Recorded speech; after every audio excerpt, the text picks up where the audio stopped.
All right. Hi, everyone. My name is Sean Patel. I'm the founder of 2400 Expert. And in this video, I'm going to cover a little bit of information about our New York SAT prep courses. So to start off, I'll give you a little bit of background about myself. When I was in high school, I started off at about an average SAT score. I then spent a lot of time studying for the test and raised my own score to a perfect SAT, which is something that about 0.02% of students achieve. Now, because of my SAT score, my life completely changed. I got into prestigious universities. I won $250,000 scholarships. I even got to meet the President of the United States. Now, I've gone on since my perfect SAT score to be a #1 best-selling author in both SAT prep and ACT prep. I'm also an MD/MBA student at both Yale and USC. But most importantly, I'm the founder of 2400 Expert, in which we teach students how to ace the SAT based on my own experience. So I developed the whole curriculum, spent thousands of hours doing it, trying to teach students exactly how I raise my own score so that they can raise their score. And we do it through 6-week courses, both online and in person, in which students meet with the instructor twice a week for 3 hours and a proctor once a week for 4 hours for a total of 10 hours of classroom time a week, as well as homework in between all of that. And it's been really, really effective and successful. The average score improvement is 368 points. Many of our students have gone to great universities, Harvard, Stanford, Yale. They've won millions in college scholarships, and we really have been fortunate for all the success we've had at 2400 Expert. So let me start this off by telling you the answer to probably the most frequently asked question we get from parents at 2400 Expert, which is when should my child start studying for the SAT?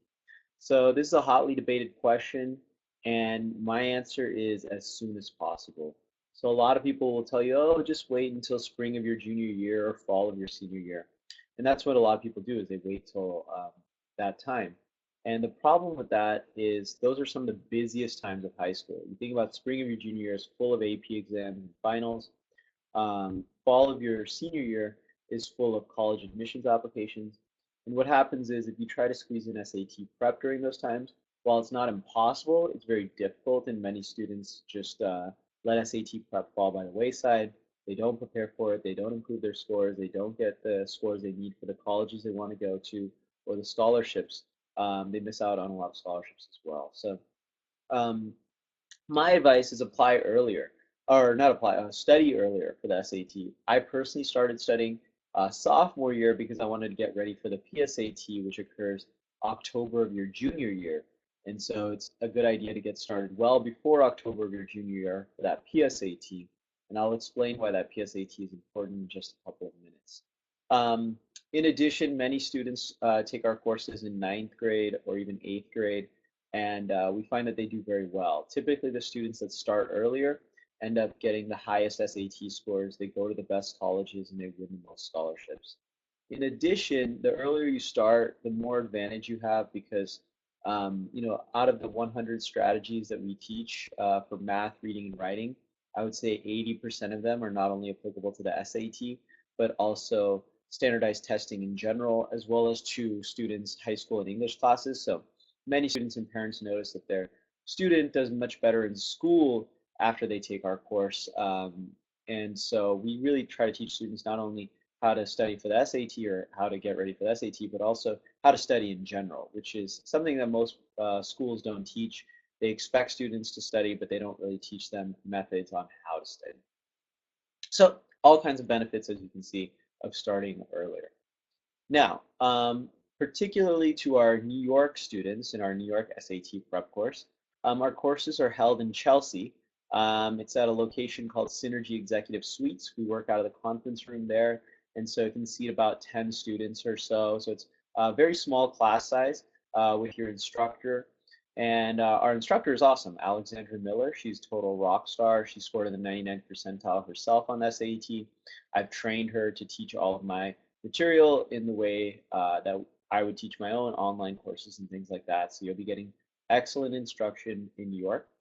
In addition, one thing I want to talk about is the PSAT.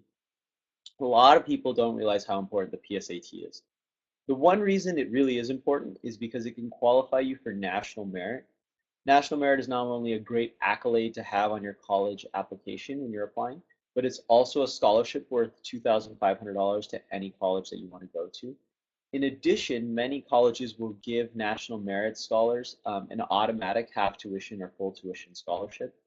So, for example, Boston University gives national merit finalists an automatic half tuition scholarship. So, if you think about that, that's worth about $80,000.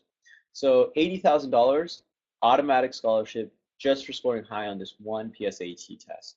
And most people miss it. They totally don't start studying for the SAT until after October of their junior year, which is when the PSAT is. Now, how high do you need to score on the PSAT in order to get national merit?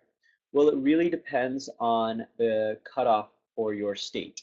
So the cutoff really depends on how well other students in your state do on the PSAT.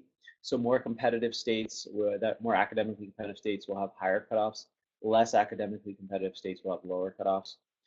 For New York, I estimate that it will be somewhere around 1380 this year in 2016, and that's out of 1520. So the old PSAT was out of 240, the new PSAT is out of 1520. And so you want to make sure you're scoring at least 1380 on that new PSAT in order to make sure that you're qualifying for national merit if you're a student in New York. Now, if you're a student in a less competitive state, then the score is going to be lower, or more competitive state, higher. It's not necessary to study for the PSAT though. I personally only studied for the SAT, and that's what so 24-hour expert is responsible for about 20 to 30% of all national merit finalists in Nevada. And part of that reason is because we've been around in Nevada for 5 years, and hopefully we'll do that around the country, but we're just launching our courses around the country now. And so um, one thing I was going to say is that our students don't have a PSAT course. They don't take a PSAT course or anything like that.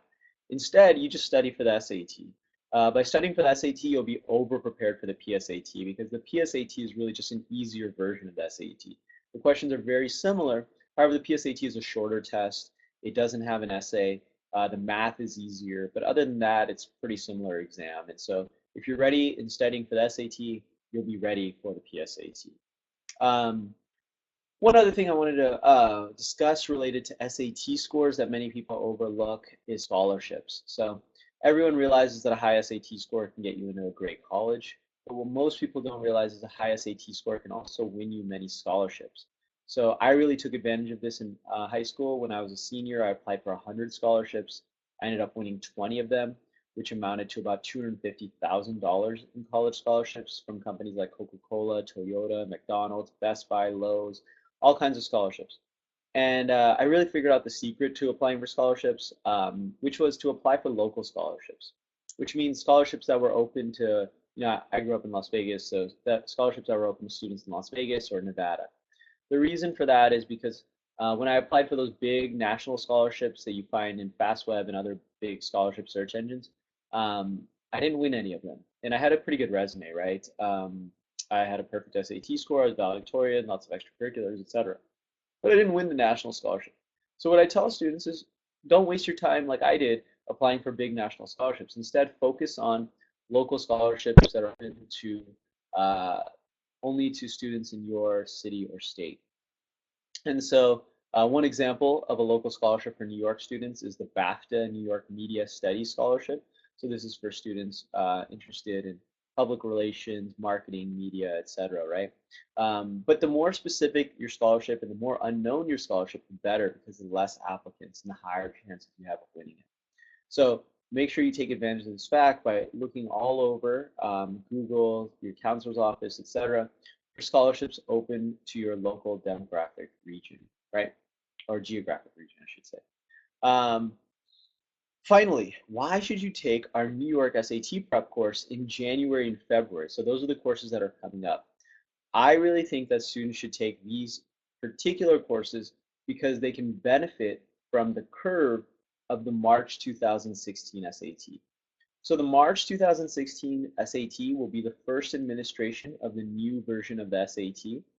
And what's going to happen, I believe, will be that most students are not going to be ready for that new SAT. Because it's a new test, right? So there's less prep materials out, there's less tests out, etc. But for the few students that are ready for that test, which will be our 2400 expert students, because we have an awesome course with hundreds of strategies and thousands of questions lined up for students to get ready for that new SAT. The few students that are ready for that new SAT are going to score exceptionally well on the curve of the test. And there's really evidence and precedence for this. 10 years ago, the SAT changed from 1600 to 2400. It's now changing from 2400 back to 1600. But 10 years ago, I was in high school, and I remember that the students that took the first administration of the first 2400 version of the SAT, those few students that were ready for that exam scored really well. I remember students who got 2400, 2390, 2380, 2280, 2320, and all these students at my high school, they were the select few that were ready for that test, whereas most students were not ready for that test. And so you can be the same way in this first administration of the March 2016 SAT. In addition, January and February is just a really good time to be studying because it's less busy in high school. You don't have AP exams and finals. So what I would suggest is take your SAT in March, take your AP exams in May, take your finals in June, and really spread out the testing. Yeah, so pretty much our January, February New York SAT prep classes will be going for 6 weeks long, right before the March 2016 SAT, so that students will be fully prepared for that test and ready to go. So anyway, that's just a little overview of our New York new SAT prep classes. Hopefully we see you in them, and I wish you all the best of luck with both your SAT, college, or all of your SAT, college, and scholarship goals. All right, thanks a lot, guys.